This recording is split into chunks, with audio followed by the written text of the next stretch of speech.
예, 안녕하세요. 예, 부동산 리더스 클럽의 이정찬 대표입니다. 자, 제가 오늘은 100세 시대를 걸맞는 거에 있어서 노후에는 반드시 집 한 채만큼은 부부 공동명의도 아니고 본인 명의로 한 채만큼은 보유하라. 이런 주제로 좀 말씀 좀 드리도록 하겠습니다. 자, 우리가 100세 시대를 사는 데 있어서 가장 안전하고 노후를 윤택하게 살 수 있는 방법이 본인 명의로 집을 한 채 가지고 있으면 모든 문제가 해결될 수가 있기 때문에 그렇습니다. 자, 우리가 정년퇴직을 60세에 하게 되면요, 100세 시대까지 약 8만 시간이라는 여유 시간이 있습니다. 이 8만 시간을 어떻게 보낼 거냐? 참 요즘에 복지시설이라든지 여러 가지가 많이 좋아졌습니다만은 그래도 노후에 갈 곳이 없어서 우울해하시는 분 참 많습니다. 아무리 돈이 있어도 또 우울해하시는 분도 있습니다. 그래서 우리가 100세 시대 때 가장 중요하다고 여겨지는 게 첫 번째는 돈이라고 말한 분도 있고요. 두 번째는 친구가 꼭 있어야 된다. 그다음에 세 번째는 아무래도 소일거리, 어떤 일거리가 있어야 된다. 그런 측면에서 대부분 우리 100세 시대를 준비를 하는데 그래도 아마도 금전적으로 좀 여유가 있어야 된다. 그런 측면에서 말씀 좀 드릴 거고요. 자, 우리가 저금리 현상입니다. 요즘에 뭐 좀 금리가 올라간다 하지만은 기본적으로 우리가 적금 예금금리는 그렇게 높지 않습니다. 예를 들어서 있습니다. 내가 현금 1억을 은행에 적금을 했을 때, 예금을 했을 때 나오는 이자 가지고 한 달 담뱃값도 충당을 할 수가 없는 게 지금의 현실입니다.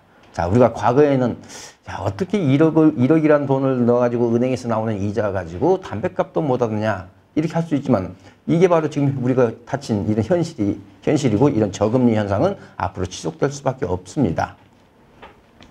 자, 그리고 이제는 부의 상속 개념이 상당히 희박해졌습니다. 사회적인 분위기가 그렇죠. 요즘에 제가 가끔 이게 젊은 사람들하고 이게 상담을 하다 보면 저 부모님한테 의지할 그런 생각 없습니다. 이렇게 대답하시는 분들이 의외로 많습니다. 물론 그와 반대로 부모님한테 의지하는 그런 캥거루족이라고 할 수 있는 그런 의지하는 그 부류도 있습니다만은 그렇지만 과거에 비해서 부의 상속 개념이 상당히 희박해졌다. 그런 측면에서 노후에 반드시 집 한 채를 가지고 계시라 하는 말씀을 좀 드리면서 거기에 대한 해답은 뭐냐? 바로 주택연금입니다. 우리가 흔히 말하는 영모기지라고 그러죠. 역주택담보대출을 활용해서 우리가 노후를 100세 시대를 윤택하게 보낼 수 있는 방법. 그렇기 때문에 반드시 본인 명의로 집 한 채만큼은 가지고 있어야 된다 하는 그런 논리로 이해를 하시면 되겠습니다. 그러면은 제가 주택연금 제도에 대해서 좀 자세하게 좀 설명 좀 드리겠습니다. 먼저 주택연금 가입자 수가 급격하게 굉장히 많이 늘고 있습니다. 자, 우리가 작년 10월 말, 즉 2017년 10월 말 기준으로 약 한 35,300명을 돌파했습니다. 이 수치는 굉장히 많은 수치입니다. 자, 출시 초기에는 굉장히 가입자 수도 적었고 관심도 적었습니다만 최근에 들어서 굉장히 관심도 많아졌습니다. 예를 들어서 이렇습니다. 네티즌 10명한테 물었을 때 10명 중 8명이 가입을 고려 중에 있다. 즉 그만큼 관심이 높은 상품이 되겠습니다. 자, 먼저 그리고 우리가 재작년이군요. 벌써 2016년 4월 25일부로 출시된 주택연금의 어떤 종류가 좀 상품이 다양해졌습니다. 그걸 좀 말씀 좀 드리면요. 먼저 60대 은퇴하고 나서 그랬을 때 어떤 주택담보대출이 들어있는 집에 살고 있을 수 있죠. 그랬을 경우에도 주택연금으로 전환이 가능하다는 거고요. 그 다음에 두 번째는 생애 어떤 맞춤형 주기별로 이게 플레이 나왔기 때문에 40대나 50대가 은퇴 이후를 미리 대비하기 위해서 여기서 내 집 마련할 때 그 대출 받는 것을 또 주택연금과 연계해서 우대 혜택을 볼 수가 있겠고요. 그 다음에 이제 특히 취약계층, 가장 문제가 되는 것은 이제 정부가 생각할 때 취약계층이죠. 이런 취약계층에는 우대형 주택연금이라는 제도가 출시가 됐다. 그래서 2016년 4월 25일부로 출시가 됐습니다만은 아직도 좀 홍보가 좀 미흡한 부분이 있는 것 같습니다. 좀 더 자세히 좀 살펴보겠습니다. 자, 내가 대출이 있는 집에서 가입을 하려고 했을 때 그동안에는 대출을 일시 인출을 해야 되는데 그 한도를 50%에서 70%로 이게 확대했고요. 그 다음에 처음으로 내 집 마련하는 이런 보금자리론을 받으면서 내가 주택연금에 가입할 의사가 있다라고 한다면은 우대금리를 받을 수 있다는 거죠. 그래서 대출금리를 0.05 내지 0.1% 우대금리를 받을 수 있는 그런 혜택이 주어지게 되겠습니다.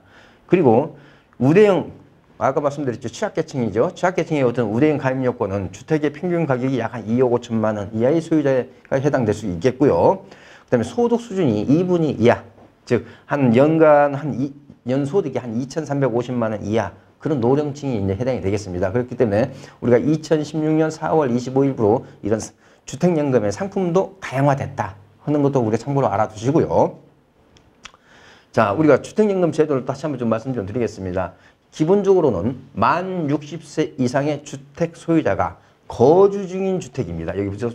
거주 중인 주택을 담보로 국가가 보증하는 연금을 일정 기간, 평생 동안 매월 받는 연금 제도가 주택연금 제도다. 근데 여기서 거주 중인 주택이라고 한정이 되어 있습니다. 이따 제가 말씀드릴게요. 일단 현재까지는 거주 중인 그 주택을 담보로 받는 거다라고 보시면 되겠고요. 가입 요건은 이렇습니다. 기본적으로 만 60세인데 배우자 중에 한 명만 만 60세가 넘어도 가입 요건이 된다는 거 알아두시고요. 자, 그 다음에 기본적으로 시가가 9억 이하의 주택만 해당이 되고 있습니다. 자, 이 부분도 즉 강남에 집 한 채만 가지고 있는 뭐랄까요, 노인분들께서도 이게 혜택을 볼 수가 있어야 되는데 아직은 그게 혜택을 볼 수가 없습니다. 따라서 이 9억이라는 기준에 대해서 상향 조정을 검토 중에 있습니다만 아직 법 개정이 안 되고 있어서 좀 안타까운 면이 있고요. 또 예를 들어서 이렇습니다. 내가 6억짜리 집 한 채, 3억짜리 집 한 채 이렇게 2주택자인 경우도 가입을 할 수 있는 조건, 그러면서 일정한 한 주택은 3년 이내에 처분하는 조건으로 이렇게 가입이 될 수가 있습니다. 자, 그 다음에 우리가 어떤 주택은 되고 어떤 주택은 안 되느냐, 어떤 주택은 가입이 되고 어떤 주택은 가입이 안 되느냐 하는 것도 좀 알아볼 필요가 있으세요. 첫 번째, 주택법상 주택이면 가능합니다. 그 다음에 최근에 이제 실버타운이라는 게 나왔죠. 예, 실버타운은 종신 방식에만 우리가 가입이 가능하고요. 그 다음에 주택이 2분의 1, 즉 주택의 면적이 2분의 1 이상인 상가주택도 가능합니다. 그렇지만 상가 면적이 주택 면적보다 더 큰 상가주택은 현재는 가입을 할 수가 없습니다. 또한 주거용 오피스텔도 포함시킬 예정이 있습니다. 자, 우리가 이제 지급 방식에 따라서 몇 가지 유형이 바뀌는데요. 종신 방식이라 한다면 우리가 사망시까지 수령하는 방식이 되겠고요. 확정 기간 방식이라 해서 내가 어느 일정 기간을 정해놓고 그 기간 안에서만 내가 연금을 수령하겠다 하는 게 이게 확정 기간 방식입니다. 따라서 10년, 15년, 20년, 25년, 30년 이렇게 나눌 수가 있겠고요. 자, 우리가 내가 어떤 식으로 수령을 할 건지, 매달 정액적인 수령을 할 건지, 노후에 갈수록 더 많은 금액을 수령할 건지, 이런 수령 유형을 좀 보겠습니다. 먼저 정액형 같으면 안정적이겠죠. 그래서 월 지급액이 평생 똑같다는 거죠. 그 다음에 인플레이션이 염려될 수가 있죠. 우리 화폐 가치가 금방 떨어질 수가 있겠죠. 거기에 대비해서 매월 이렇게 증가형, 그래서 월 지급금이 매년 3% 이게 증가하는, 이런 것은 이제 인플레이션에 대한 어떤 해지 그런 측면이 있겠습니다. 그 다음에 우리가 연세가 아무래도 드시면은 활동 반경이 그만큼 줄어들게 돼 있죠. 말 그대로 지출하는 비용이 그만큼 줄어든다는 거죠. 그런 걸 고려해서 쭉 감소형. 그래서 이거 같은 경우는 월 지급액을 매년 3% 줄여가는 그런 방식이 되겠습니다. 그 다음에 전후 후박형이라는 것은 뭐냐? 예, 고령 초기에는 자금이 필요하기 때문에 그 가입 초기 한 10년은 좀 많이, 그 다음에는 70%로 이렇게 감소하는 그런 어떤 전후 후박형도 있겠습니다. 그렇지만 우리가 일반적으로 가장 선호하는 형태는 인플레이션이라든지 활동 축소 이런 걸 다 고려해서 정액형이 가장 인기가 있는 것 같습니다. 자, 그 다음에 몇 가지 혼동하기 쉬운 사례 몇 가지 말씀드릴게요. 자, 배우자가 명의로 예를 들어서 이렇게 보시면 되죠. 남편 명의로 주택연금을 가입을 했습니다. 근데 남편이 돌아가셨어요. 예, 이랬을 때 배우자 사망 후에도 수령이 계속 가능한가? 예, 기본적으로 변동 금액 없이 가능합니다. 100% 동일하게 지급이 수령이 가능하다는 거죠. 자, 참고로 그렇지만 우리가 국민연금 같으면은 배우자 명의로 국민연금을 받던 것을 배우자가 돌아가셨을 때 그 배우자가 받는 금액이 40 내지 60% 수준으로 툭 감소합니다. 그렇지만 이 국민연금하고는 다르게 이 주택연금은 배우자가 돌아가셔도 그 살아있는 배우자께서는 100% 동일한 금액을 지속적으로 계속 수령 가능하다 하는 점 혼돈하시면 안 되겠고요. 그 다음에 이 주택연금에 가입한 사람이 100세 이전에 돌아가셨어요. 사망하셨어요. 자, 100세 이전에 사망하실 수 있고 아니면은 110세까지 살았을 수 있습니다. 그래서 이게 어떻게 되느냐? 자, 100세 이전에 됐을 때는 상속이 되는 거고요. 100세가 넘고 했을 때는 채무가 아니라 그대로 지급이 된다는 거죠. 이에 별도 부담 없이 지속이 된다는 거고요.